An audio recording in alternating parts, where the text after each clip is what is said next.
Roll two from Aranya Prathet, last 150 feet. Did the Americans fear a ground attack from the North Vietnamese?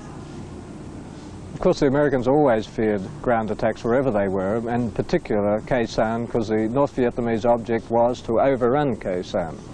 That meant that they would mount a ground attack, which was several hundreds or thousands of men assaulting the wire, because there's always barbed wire and minefields and things like that.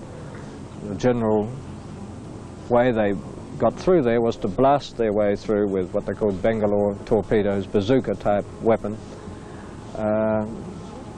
And a lot died on the wire, of course. They did assault it.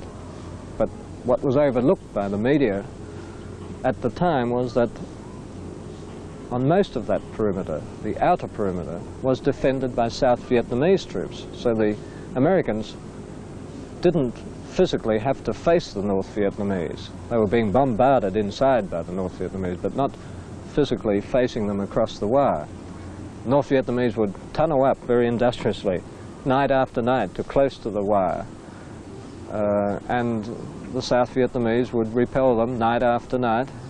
And although they weren't taking a hammering from the artillery shelling and mortaring, they were in direct contact, eyeball to eyeball, as one might say, across the wire. It must have been very disconcerting to the South Vietnamese hearing the North Vietnamese digging towards them. Yes, it was disconcerting, but they were used to that sort of thing, and they still kept their defense perimeter very, very tight. It never was breached.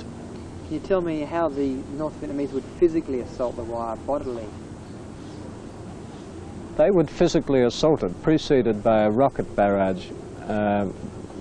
What I mean is hand rockets they carried. If necessary, the first assault wave would throw themselves down on top of the wire so that those following, their comrades following, could use them as stepping stones over the wire.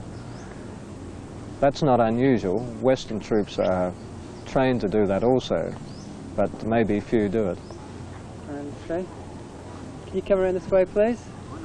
Never mind, never mind. Can you... Take two.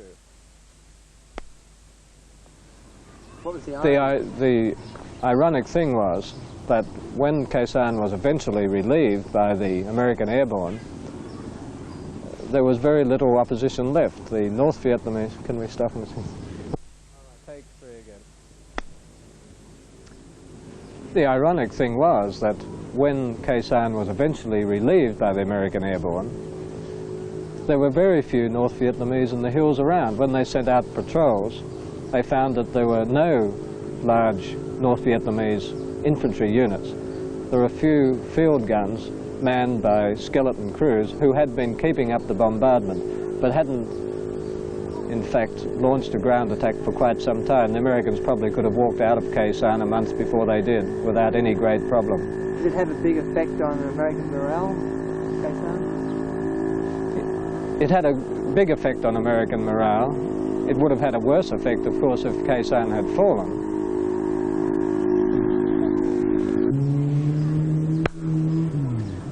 The United States might have been pulling their troops out of Vietnam, but with Nixon's Cambodian incursion in 1970, the war there was only just beginning. I don't know whether that's... Yeah.